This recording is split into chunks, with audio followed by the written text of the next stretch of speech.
देवगुरु बृहस्पति को बुद्धि और शिक्षा का कारक माना जाता है। गुरुवार को बृहस्पति देव की पूजा करने से धन, विद्या, मान सम्मान, प्रतिष्ठा और कई मनवांछित फल की प्राप्ति होती है। धार्मिक ग्रंथों के अनुसार गुरुवार को भगवान बृहस्पति की पूजा का विधान है। गुरुवार के दिन व्रत और कथा सुनने से घर परिवार में सुख समृद्धि बनी रहती है। आइए जानते हैं गुरुवार व्रत कथा के बारे में। व्रत कथा के नियम अनुसार इस दिन व्रत के दौरान पीले रंग के कपड़े पहने, पीला भोजन करें, भगवान विष्णु को पीला भोग चढ़ाए, विष्णु जी और केले के पौधे का पूजन कर व्रत कथा पढ़े। मान्यता है कि बृहस्पतिवार व्रत कथा के पाठ से जीवन में सुख समृद्धि आती है। आइए जानते हैं बृहस्पतिवार व्रत कथा के बारे में। प्राचीन काल में एक बड़ा प्रतापी और दानी राजा राज करता था। वह स्वभाव से बहुत ही दानी और दयालु था।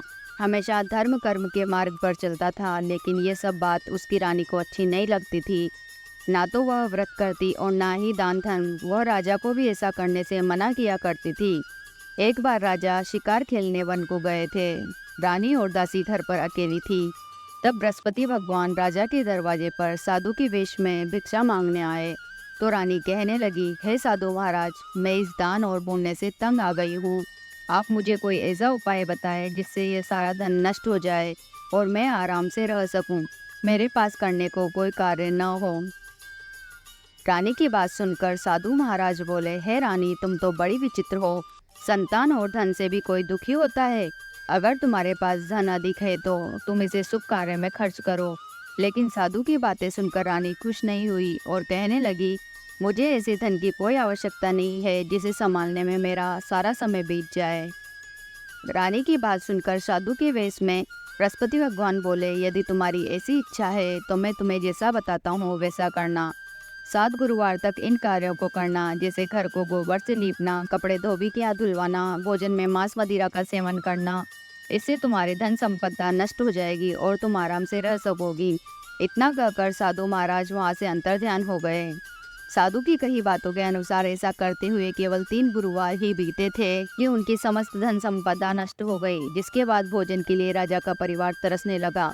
गरीबी को देखते हुए एक दिन राजा ने रानी से कहा कि मैं परदेश को जाता हूँ, क्योंकि यहाँ पे मुझे सभी मनुष्य जानते हैं, इसलिए मैं यहाँ कोई छोटा कार्य भी नहीं कर सकता।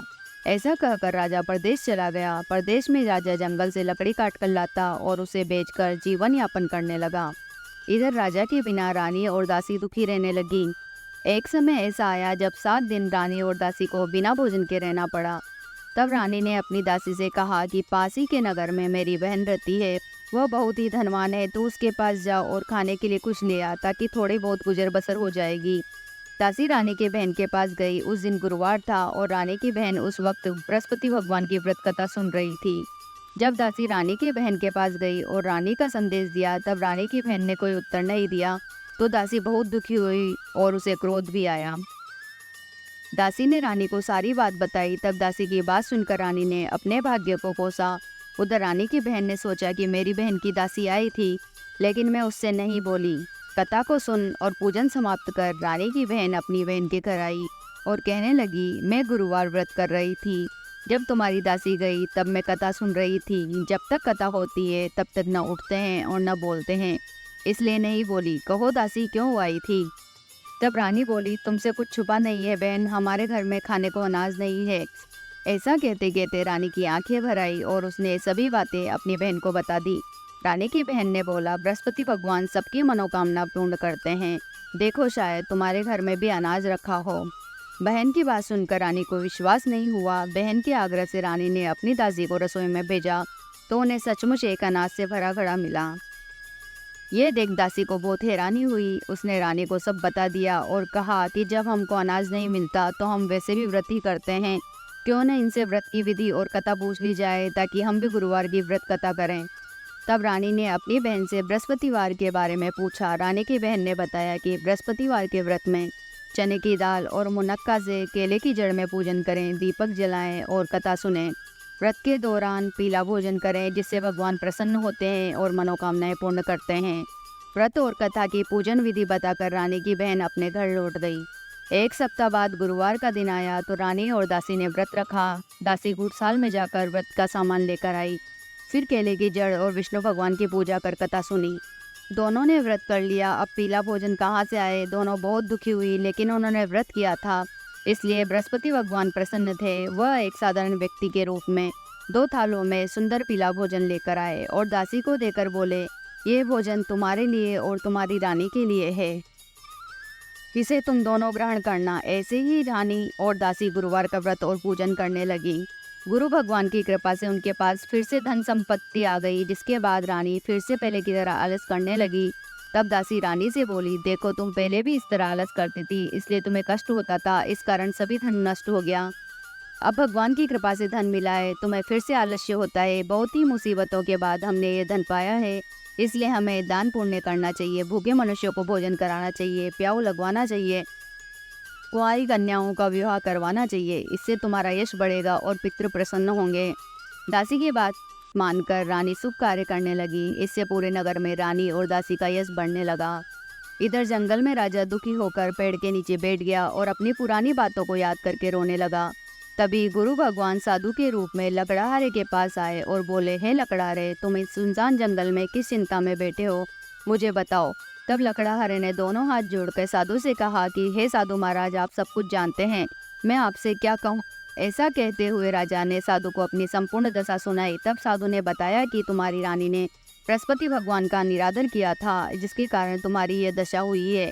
अब तुम किसी बात की चिंता मत करो, तुम्हारे सभी दुख दूर हो जाएंगे और पहले से ज़्यादा धनवान हो जाओगे। जीवन में सुख प्राप्ति के लिए बृहस्पतिवार के दिन व्रत कथा करो, इससे तुम्हारे दुख दूर होंगे। इसके लिए तुम गुरुवार के दिन चने और मुनक्का से केले के पेड़ और बृहस्पति भगवान का पूजन और व्रत कथा करो, जिससे तुम्हारे दुख दूर होंगे। साधु की बात सुनकर राजा बोला, मुझे लकड़ी बेचकर इतना पैसा नहीं मिलता जिससे कि भोजन के उपरांत कुछ बचा सको। मैंने रात्रि में भी अपनी रानी को व्याकुल देखा है, मेरे पास कोई साधन नहीं है जिससे उसकी खबर जान सकूं। लकड़ाहारे की बात सुनकर साधु ने कहा, तुम किसी बात की चिंता मत करो, तुम रोजाना की तरह लकड़ी लेकर जाना, तुम्हें रोज से दुगना धन प्राप्त होगा, जिसके पूजन के अलावा भोजन भी कर लोगे। धीरे धीरे समय व्यतीत होने पर फिर गुरुवार का दिन आया। लकड़ाहारा जंगल से लकड़ी काटकर शहर में बेचने गया। उस दिन उसे और दिनों से अधिक पैसा मिला। राजा सामान लाकर गुरुवार का व्रत किया। उस दिन से उसके सभी दुख दूर हो गए। लेकिन जब अगले गुरुवार का दिन आया तो राजा व्रत करना भूल गया। इस कारण गुरु भगवान नाराज हो गए। उस दिन नगर के राजा ने एक विशाल यज्ञ का आयोजन किया और शहर में घोषणा करवा दी कि कोई भी मनुष्य अपने घर भोजन नहीं बनावे, समस्त जनता मेरे यहाँ भोजन करने आए हुए। जो इस आज्ञा को न मानेगा उसे फांसी की सजा दे दी जाएगी। इस तरह राजा की आज्ञा से नगर के सभी लोग भोजन करने गए। लेकिन लकड़ाहारा कुछ देर से पहुंचा, इसलिए राजा उसे अपने साथ ले गए और साथ में भोजन करा रहे थे। तभी रानी की दृष्टि खूंटी पर पड़ी जिस पर उसका हार लटका हुआ था। वह हार वहां दिखाई नहीं दिया। तब रानी ने निश्चय किया कि मेरा हार इस लकड़ाहारे ने चुरा लिया है। लकड़ाहारे को कारागार में डलवा दिया। कारागार में जाकर राजा बहुत दुखी हुआ और अपनी पुरानी बातों को याद करके रोने लगा।